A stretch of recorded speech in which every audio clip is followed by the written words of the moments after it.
Don't quit your day jobs. Don't quit your day jobs, kids.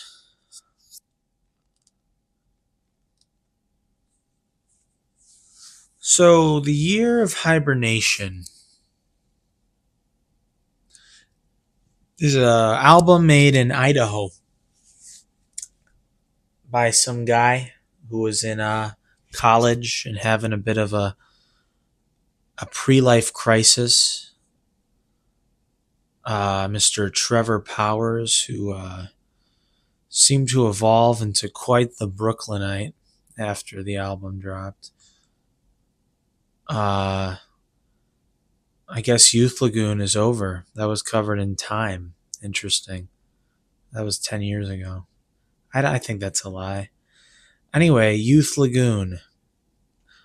The Lagoon of Youth, right?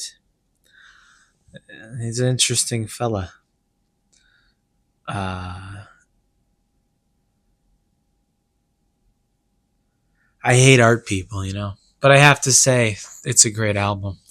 I hate art people. I'm so sick of them. It's a real art type, but I respect it. If you can make nice things and you're an art type, all right. It's the ones that they dress weird and they also can't do things that I don't like. He dresses pretty interestingly. Um, okay, Boise, Idaho, 2010. It's the last good era. 2010. Things are looking up, but everybody's looking at Mumford and Sons. Everybody's looking at, the garage scene in Chicago is churning out these records. Vampire Weekend is catching steam. The Lumineers are happening, right? And that's all. There's like two avenues of this. There's real music of the millennial indie artist, and then there's whatever that is, Munford and Sons, Lumineers. There's corporate millennial slop. So I didn't listen to much of that, I I didn't listen to this till 2020. It was 10 years later. I don't think a lot of people listen to A Year of Hibernation by Trevor Powers. It's still kind of mid. Like, it's not Vampire Weekend, it's not, it, I don't know what else was popular in those times. Let's look. Best bands.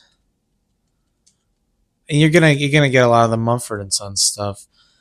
And that was kind of giving up on modernity, right? That was like the preface to home canning and raw milk was Mumford and Sons. What's his face? McInnes. Gavin McInnes. Gavin McInnes. I sound like Trump. I'm trying to do Irish accent. Gavin McInnes, right? Gavin McInnes.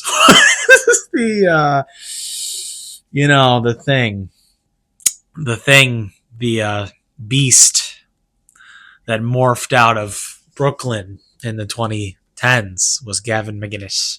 Or I think he's from Toronto or whatever. I'm not a high flyer. I know these people. I'm a bum. I can't afford anything. I'm a loner. But yeah, it's a thing. And a lot of people went that way, and some people try to keep up the electronic kind of thing. And I want to talk about the Year of Hibernation. And yeah, I'm looking it up. A lot of it got too bad with that stuff and just killed any sort of substance we might have had artistically as an Anglo civilization. Imagine Dragons, looking at that. Yeah, yeah. That's how it ends, folks. Imagine Dragons. 21 Pilots. Not a huge fan of that either. There's no standardized sound anymore. You can be as egregiously electronic and disgusting as a. That's the thing. It's not even electronic music. These people, these Imagine Dragons, and these 21 Pilots, and I guess 21 Pilots is okay. I don't know much about it, but I'm thinking about the Imagine Dragons.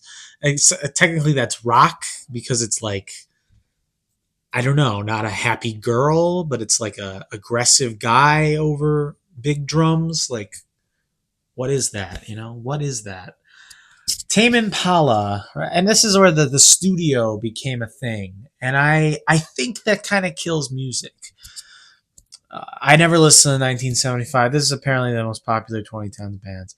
Anyway, you're not going to see the year of Hibernation on that list. You're not going to see Youth Lagoon. I don't know how much this guy makes off this music. Maybe 100,000 a year somehow. Maybe far less than that. I don't know. He gets his press. He doesn't have the streams. What do you get? A shekel. It's you get a shekel per stream. Whatever. You know what? I said it. Um, I can't censor myself. I want to say the word shekel. I'll say it. It's a real measurement. It's a real currency. He gets a half a pence. Yeah, this is less streaming numbers than Beach Bunny.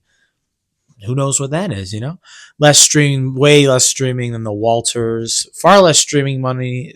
Far less streaming money than Mom Jeans even. And I've never seen Mom Jeans in Time magazine. So the press seem to like Mr. Trevor Powers. And I don't disagree with that. I would like to write about the year of hibernation more than I'd like to write about Mom Jeans. No offense, or some offense to their discredit, but my laptop's dead. Youth Lagoon. I know enough to go off cuff here. I'm getting better at this, aren't I? Youth Lagoon, though. I'm just trying to speak the truth. Yeah, he's not making much. He's surviving, so maybe I'm helping him out. But it's an impressive project, and I want to say I think it's the best album of the 2010s, and the best indie album of the Obama era. I think so. To be quite honest, I think it's actually innovative in its sounds. I don't like electronic overproduction. I just don't. I think in 100 years' time, we're going to be throwing computers in the river. That's what I think is going to happen. And I think what Youth Lagoon does here is Trevor